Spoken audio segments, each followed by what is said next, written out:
Wow, hello everyone and welcome again to Painless Universal Conversation with myself and Welsh. Today's conversation is really focusing on relationship from different cultures. How do you get the narrative that the media might share about your particular circumstances? How do you get the people you live with, your community, to understand that narrative sometimes is not always the truth? That we as individuals, we might be from that community, but we are also good people. Well, my guest today did just that. Her name is Fatmah Mohammed. She's helping change the narrative around the Palestinians through the power of traditional sweets. I mean, you won't think of changing your narrative, changing what you read in the media through what you eat, but she's doing just that. She started a company called the Knafeh Queens, which began with a love for Palestine desserts that is traditionally served at weddings and special occasions. Growing up, owner Fatmah Mohammed learned how to make the sweet and savory dessert from her mother. It's comprised of a crunchy outer layer with a rich creamy filling using a generous old recipe that was passed down to her when she was just 7 years old. Fatima now has handed the crown to her daughters, who is her business partner, they're both her business partners, and her youngest one is the baker in training. The award-winning recipe started as a labor of love for Fatima and her daughters. After winning several awards, including the Blue Ribbon Award for the Best Pie at the Orange County Fair and the second place ribbon at the Los Angeles County Fair. She mentions to her mother that since friends and family were always asking them to bring their sweets and dessert to the event, they should share it with everyone. And this they've just done. And not only are they sharing this desserts with everyone, they're also sharing a message of hope, a message of positivity, and a message of we have been through so much pain and we are not like people you read daily in the media. We are just human beings trying to make it. Meet my wonderful guest as we share her story, Fatmah Mohammed. Well, hello everyone and welcome again to Painless Universal Conversation with myself and Welsh. As I said in my introduction, today's conversation is one that I think if you're anyone who's always questioning yourself about your identity and what your identity stands for, what the media is communicating about your identity, how do you bring love to the table? My guest did just that. My wonderful guest, Fatima, will be telling us about her own journey and how she served her, making this wonderful sweet, which we'll be discussing, how that whole thing got started, and also sharing love within her community. Fatima, how are you today? I am wonderful. Had a splendid morning, went for a light walk, and got some work done. And now I'm on this beautiful podcast with you, or Zoom meeting with you. I'm really glad that we're having this conversation because where are you joining me from? I'm out here in London, United Kingdom. Where are you? So we are located in Southern California in a city called Rancho Cucamonga. It's about 45 minutes to an hour out from LA, from Los Angeles, and about 45 minutes from Anaheim. So we're pretty, close to, all the big cities. Oh, nice. So when I look at your profile, it is really amazing, and not just so amazing that it's also something lessons you're passing on to your daughters, but teaching them your special skills. Before we get into all of that, can you tell me a little bit about who are you? My name is Fatmah Mohammed, and I am one of 6 children. I'm the middle child. My parents are Palestinian immigrants. They moved out here in the late 70s. And I'm the co-founder of Knafeh Queens. As you know, my daughter is the co-founder. And we'll get into that story later. But yeah, I'm 38 or 39. And yeah, we started Knafeh Queens exactly 3 years ago. And I'm super extroverted. Everybody that knows me as a social butterfly. I've been told a lot to run for a city council because every cashier knows my name. Everyone, knows me. Everywhere I go, I just, make it a point to say hello or give someone a smile. And, I grew up, my dad always told me smiling is charity. And it's just the easiest way to give love. And of course through food, and we'll get into how I guess I got into Knafeh Queens. No, I love what you said about what your father said. It's the only way to give love. I mean, through food, of course, but smiling goes a long way. And someone who's having a very bad day out there, and you just like, I have this caution. I make this effort. I just smile. I just, even if I feel like you're having a bad day, even if you're having a great day, just like smile. I think sometimes people would think as they're walking past you, I think they think to themselves, oh, that lady was nice. She just smiled at me. And even if you have think that, you talked earlier about Knafeh Queen, and this is a company you started, you and your daughter started, and it brings such great pride. It's a source of pride for yourself.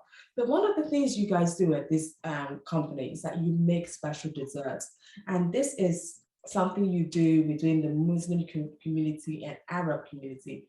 Tell me, what is Knafeh Queens and why these sweets in particular?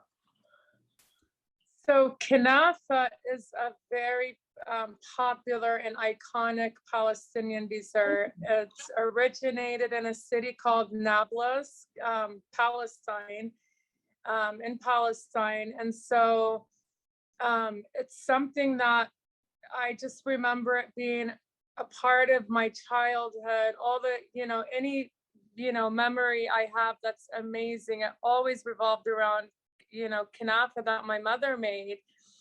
And, especially I felt like, I remember as a little child, it always united people. So we always had it with, big gatherings, or my mom would have us, give our neighbors Knafeh, even the ones we knew, didn't like us. Yeah. And I always wondered as a little kid, like, why is my mom sending me with Knafeh? But eventually those same neighbors that didn't like us, were our best friends and our best, supporters. So it's truly, truly amazing. I got to see firsthand as a little child what food can really do to people's hearts.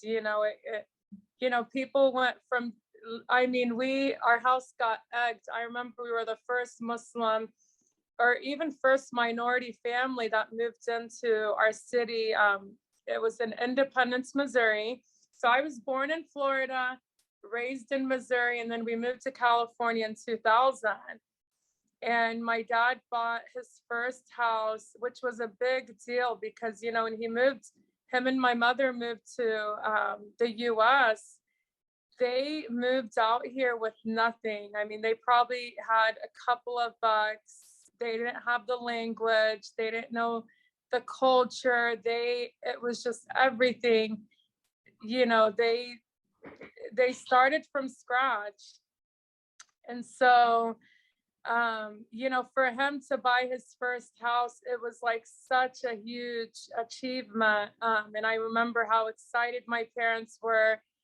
And I noticed, when we moved into our neighborhood, they weren't, my parents didn't share too much with us because they wanted to kind of just show us the loving part of, humanity. And they didn't want us, they always told us, fight hate with kindness. And I remember when our house got egged, my dad never, or my mother never reacted in like a hateful manner. Oh, well, we're going to get them back even better. It was always just like, you know, it's okay. Eventually they'll get to know who we truly are. And, you know, this is just, it comes, you know, from ignorance. And, you know, they think that we're a certain way when we're not. And, you know, it's okay.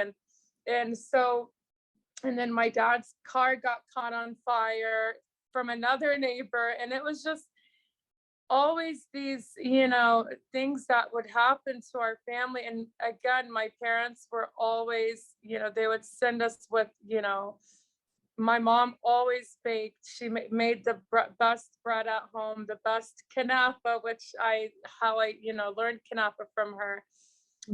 And she would just send us off and she's like, here, give this neighbor, give this neighbor. And I'm telling you, those same neighbors that just dreaded us moving into that neighborhood soon became like our, you know, family. They were, you know, our extended family. And so that was beautiful. So yeah, what Knafeh, I don't think I even explained what Knafeh is. It's the outer crust. It's shredded phyllo dough and butter. And the center is just, it's amazing. My mom's recipes, it's a blend of different cheeses, and then we top it with a simple syrup. And it's just a heavenly dessert. I mean, anybody that's ever had my Knafeh, their reaction was always out of the world. Their eyes would go back, and they were just like, it was just like, you know. And so when we founded Knafeh Queens 3 years ago, it was during a time where I just noticed the media had so many negative things to say about Muslims and especially women, you know, that it was just, you know, my daughter would tell me, why is the news always portraying us as oppressed and this and that? And so when we were talking about that, my daughter at 10 years old learned my recipe. I learned my mom's recipe at the age 7.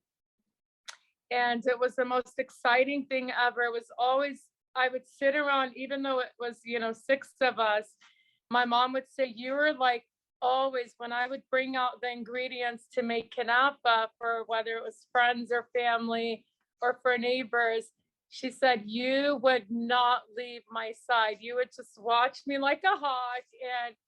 And I was truly fascinated with every single process, from, you know, the prepping, the layering, and, you know, from, you know, when it's done baking, you know, topping it with the simple syrup. It was just like, and then, you know, the cheese pull when you grab each slice, and it would, and then again, seeing everyone so happy. And I just saw the happiness that came around Knafeh. And so the same thing happened, except my daughter learned it at age 10. Me and my husband came home from date night, and we smelled Knafeh. And my sister-in-law, my husband's sister, had watched the kids that night. I said, did you make Knafeh? I thought maybe because she had lived with us for a couple of years, maybe she had, you know, caught on my recipe. Yeah. And she's like, no, you're Rihanna. My daughter's name is Rihanna. She goes, she asked me if she could make Knafeh. And I was like, oh, yes, please. Because she loves my sister-in-law, my in-laws are obsessed. So my husband's African American, and it's beautiful seeing how much, you know, they, you know, because they never heard of Knafeh before, you know, I married into my husband's family, and they're at the family reunions. We take Knafeh, and everyone's reactions are the best.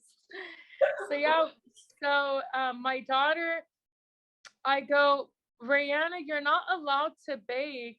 You know, you're not allowed to bake without asking for permission. I was like, you're grounded. So me and my husband sent her to the room. And then when she went to her room, we're like, let's try this Knafeh, you know, and it was amazing.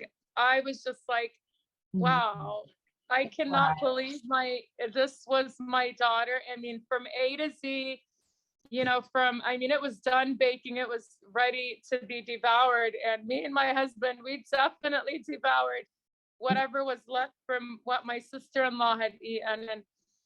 and that was kind of the beginning of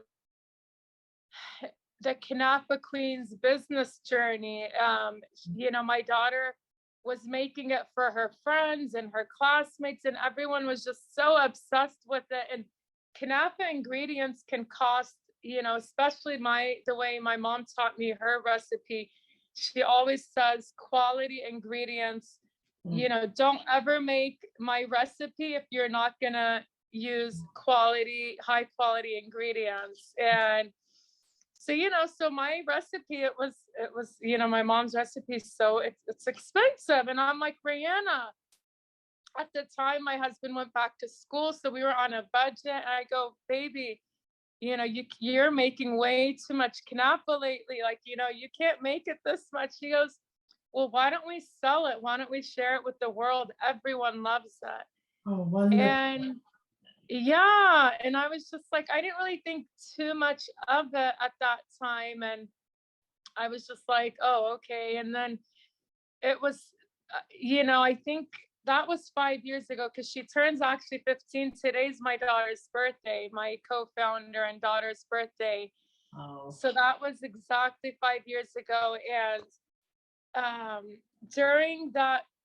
within that 2 years, a lot happened. I don't know if Trump was in office, and the negative rhetoric around Muslims was so bad. And I just remember my kids asking me, are we gonna get kicked out of the US? And I said, what do you mean? This is our country. I was born and raised here. Your dad is born and raised here. You guys are born and raised here. This is our country. And they're like, well, the news keeps talking about the Muslim ban and this and that, and we're Muslim. And they were hearing about, we had a friend from Sudan. She was born and raised here, and she got stuck in Sudan around the time that the Muslim ban happened. And so, my kids, I think that was like an eye opener for me. And it's crazy. It was like God was talking to us, because around that exact same time, anybody that would try our Knafeh, it wasn't just, wow, this is amazing. It was always followed by, you guys should sell this. And I was like, that's crazy. My daughter. Fatima, because you're saying that's something very interesting that many people will be very curious about, is that you and your daughter decided to start something as a business. But as much as you wanted to, because your mother taught you to use high quality ingredient, make it the best, the same way you also wanted to bring a community, to tell a story about your community. So you say the homemade food helps one make inroads and connection with a community, and act as a stepping stone to other community that you guys have been interacting with. How did this help with the dialogue with others when you're meeting the people to solve the problem, to tell them the story of what you're doing? How did this make it much easier for you? It was incredible. So I remember we entered our first pie contest. We entered our Knafeh into this local pie contest in Claremont, California. And it was, lots of, I remember a lot of people entered into the contest, and we were the only Muslim family that entered into this contest. And I remember this gentleman in front of me goes, who dropped you off? And I was just like, oh, I actually dropped off my husband, and then I came. And he was just like, I could tell he was really shocked. He assumed that I was like, this oppressed Muslim girl who didn't drive, and I got dropped off. And little did he know that, I was just like, excuse me, no, I actually, I usually, that fighting hate with kindness. So I didn't get rude with him. I was like, I'm going to throw in a joke and just, so he kind of learned that he was pretty much, wrong. And he learned, without me having to be, I could have attacked him and said, that is extremely rude. And I could have just gotten very loud instead I just said that, and then at the end of the pie contest, I ended up winning first place. And I could see him in the background just looking over, and I asked him if he wanted Knafeh, and he eventually, when he tried the Knafeh, he was so blown away, and he was talking away, and he ended up apologizing for his remarks earlier. And that was before the birth of Knafeh Queens. So when I saw how our Knafeh that day was able to fight racism, that was just one person, and that had, I was like, oh my goodness, and I was just like, that's it. When we were thinking of slogans for our business, I was like, okay, I want it to be serving royal happiness and unity with every bite, because I was able to see firsthand someone who, couldn't stand me in line, and within a couple of seconds of just biting into our Knafeh, he was willing to listen and hear whatever I had to say. And at the end, we were so for me, that was so profound. And I told my daughter, listen, if we're going to start this business, we have to have, we have to have like a mission, and something that we wake up to every day, and that it motivates us to wake up every day. And so that was building bridges through our Knafeh. And so it's just, we wake up every day so excited, like, whose day are we going to turn around today, through our Knafeh. And you are. Yeah, and no, and we are. Yeah, you are. You really are turning around life. I mean, that guy would definitely, just by taking a bite, realize that we're all human after all. Yes, you might be the media, For might, sure. we're all For humans after sure. all, with the same path. Okay, so what are some of the positive messages of your culture that doesn't get talked about much, that you are using your business now to communicate and share with the world some of the positive things that from your culture that we don't get to see much of?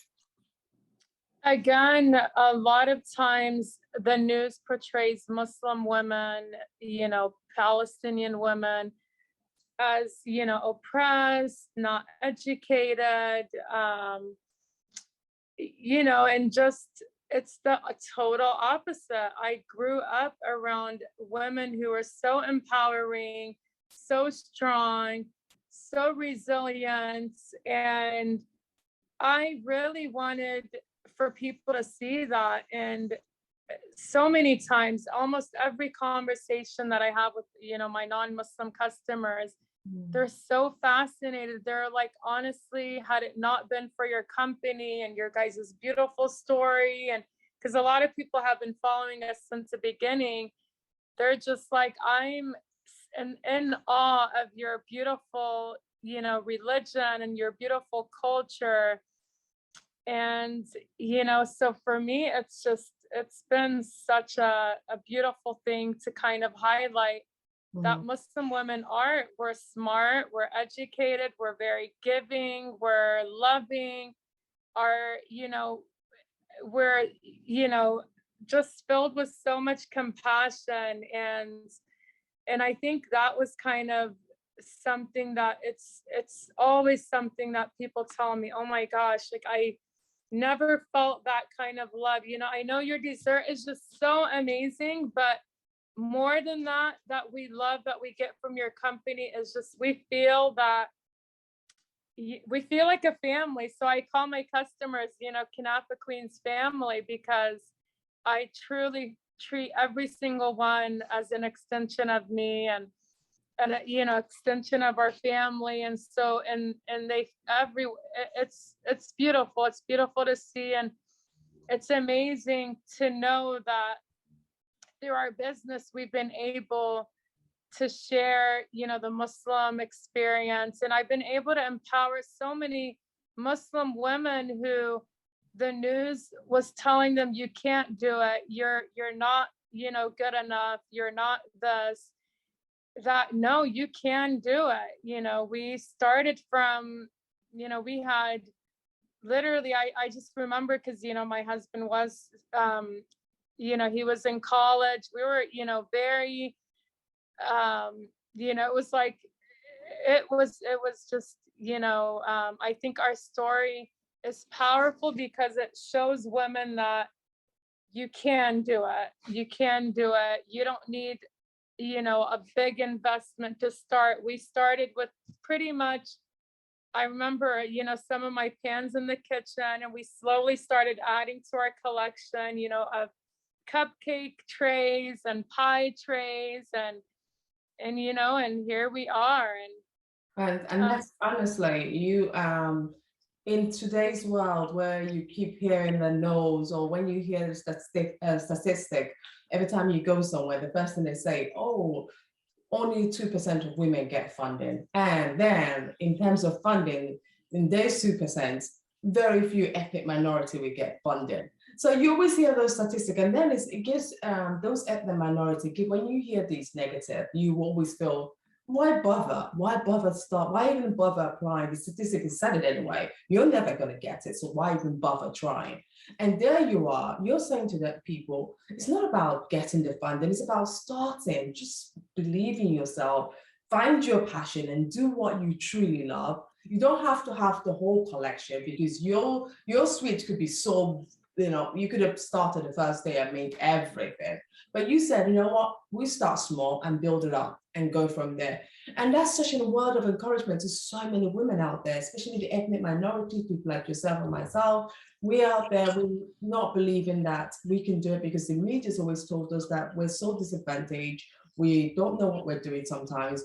We're clueless. We don't have strong men around us. Absolutely, absolutely. And that negative, when you keep hearing those negative, there's no way you can see positive. You start believing it, because they said, if what you read is what you start becoming. And I mean, this is something I love about you. There's a quote you have. You quoted, no, we are not oppressed women. We are not ignorant, or whatever the news says about us. We are resilient people. Can you share with me what you mean for anyone who's listening out there who feels that they are scared, they don't know how? What does this quote mean to you?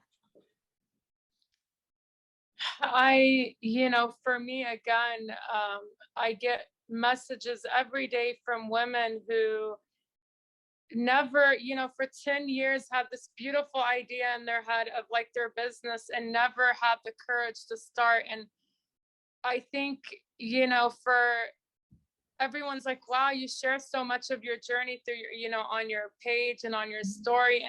And for me, it was to be able to inspire women out there. And I think, it was, and it was done in not a manner, because a lot of times, people share their stories of starting a business. They had this, like you said, this big investor, and they had everything panned out. And I was able to show them, no, like we didn't have a website. We just had our beautiful purpose. We had our beautiful product.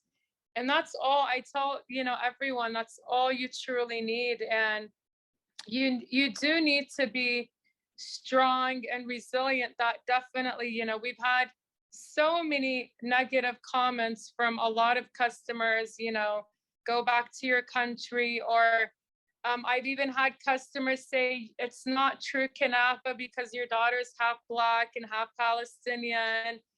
And for me, it never stopped me. And had I stopped and given up every time we received negative comments or hatred or racism, we were at a line in Target, and I remember this guy goes, go back to your country, learn English and come back. And I turned around and I was like, you're talking to this Harvard graduate?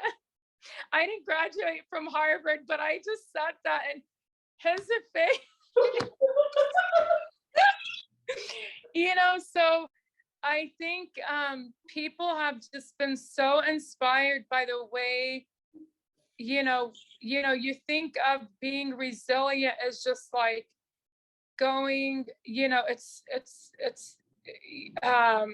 you have to kind of fight in such a hard way, when I'm like, no, I truly, the way I fight racism is with love, with compassion, with kindness. And it's beautiful, you know, through when you have that one ingredient, I tell people, passion, it just, everything kind of falls in place. And so yeah, so just being, you know, not giving up, it's a huge part of the Palestinian spirit. And I think, you know, our country going through what it's been going since 1948, you know, so many Palestinians are, you know, oppressed, and, you know, had to relocate to other countries or had to flee because, and I think for me, it's been nice to kind of, so I feel like Palestinian women especially are so resilient because of so much that they've been through. And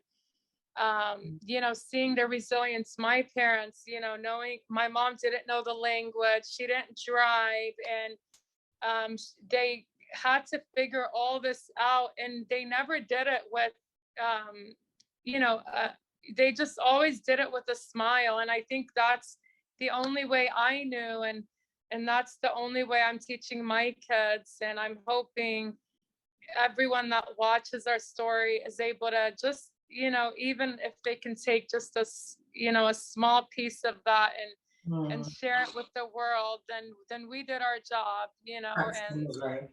I agree. We have done our job. If anyone could just take a few messages from what you've just shared with us. What is also amazing is your beautiful daughters. They are involved in it. And your daughter, you know, when you say co-founders, people think you're co-founder of your business, someone older, but then Always.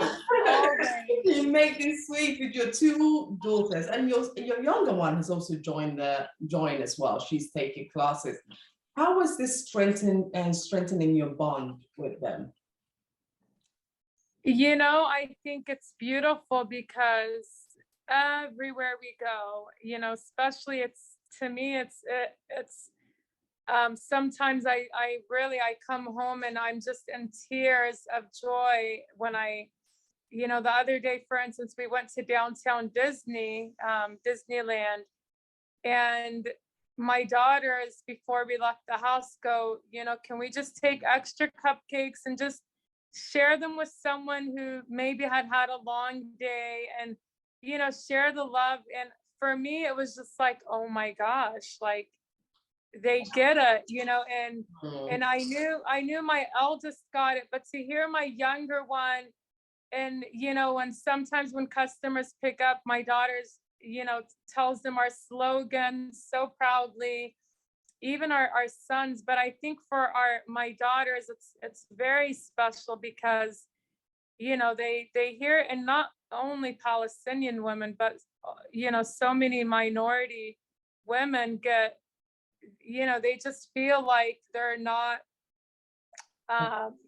that they don't have that power. And so to see my daughter, you know, at 7 and 8 years old, she's just like, you know, I'm on top of the world. And to be able to articulate, I remember the security, we were going through security at downtown Disney, and my daughter just said, here, you know, we want to share this Knafeh because it'll make your day special and it'll bring happiness.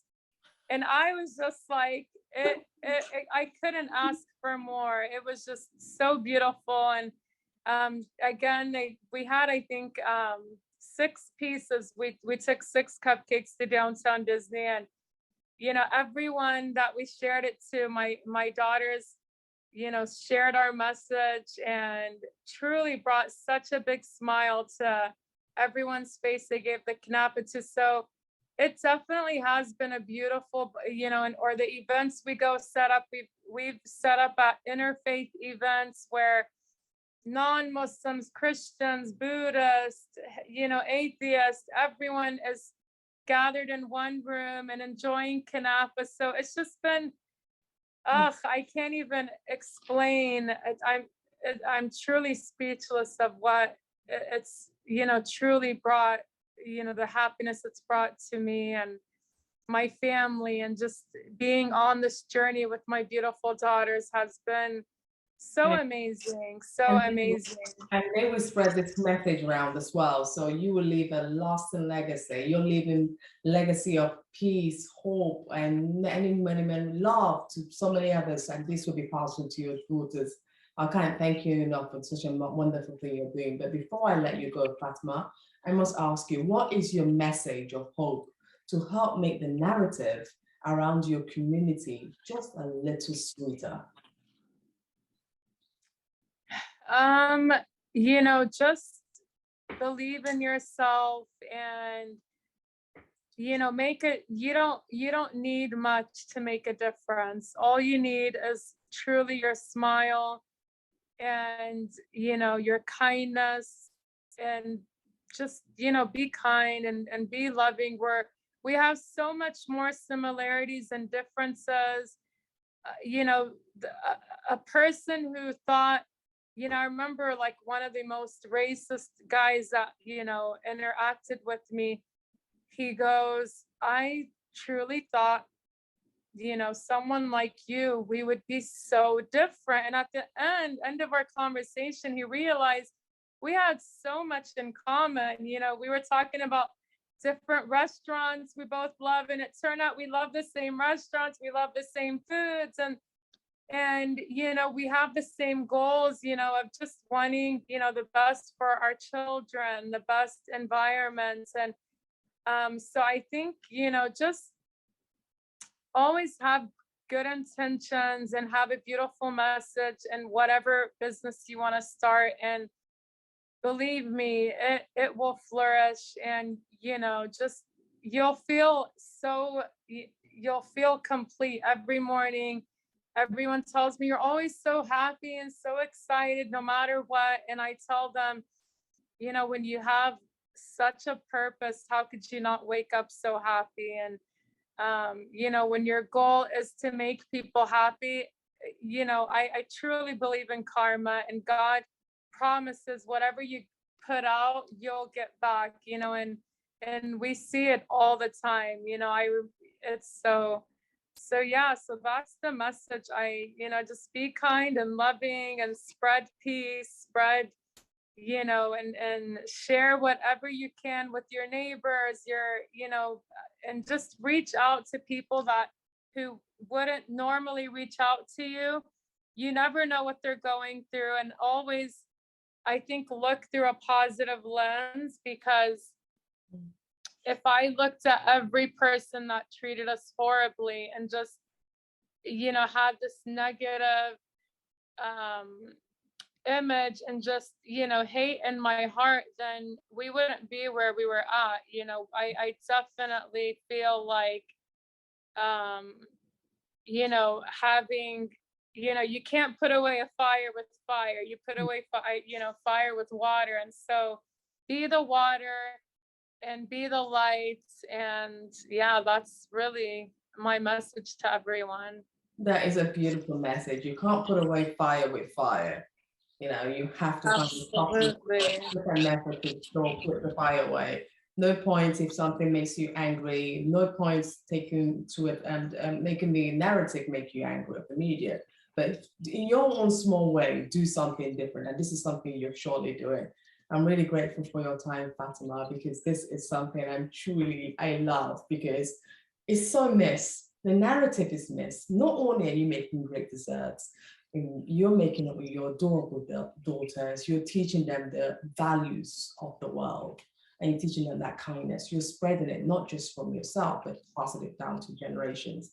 I applaud you for that. Thank you so much for this. Thank you so much. I think for my daughters being half Black, half Palestinian, I felt like I even had it even that much harder, because they're struggling. They're watching, Black men get shot for absolutely no reason, just because of their skin color. Yes. And then they're seeing the Black, Muslim women and how they're treated and how they're looked at and perceived at. So, I think for me, it was just like my duty as, just to show them that, no, this is we can change the narrative, and to be able to change it through this amazing dessert is just so, it's been truly inspiring in so many ways. And we hope to continue to inspire millions and millions of women around the world. You know, every background, we have customers from every background. We even have, we've had customers order from London. We've had customers order from Germany and Kuwait, and so it's been amazing. And we ship nationwide, and our customers truly, there's not a lot of people get shocked. They're like, oh, so you don't have only Palestinian customers? I'm like, no, absolutely not. Our customers are white, Mexican, Black, every ethnicity out there, name it, and we've been able to serve those, every ethnicity. So it's been truly a gift that I'm so thankful for. And anyone who wants to order, how do they order it? Is their website? How do we get in touch with you? So yeah, you guys can order through our website, www.knafehqueens.com. Yes. And you can email us if you have any questions, or even shoot us a DM on Instagram. We're pretty active on Instagram. I love chatting with all my followers. So people get shocked because they don't expect a response from us on Instagram, but we're usually very very interactive with our customers on on Instagram. So yeah, we're always here to answer any question you have, whatever you have, we're always here. Well, thank you very much, and we'll definitely be reaching out again to you soon. Thank you, Fatmah. Thank you for having us. So much welcome. love, sending so much love your way. Thank you.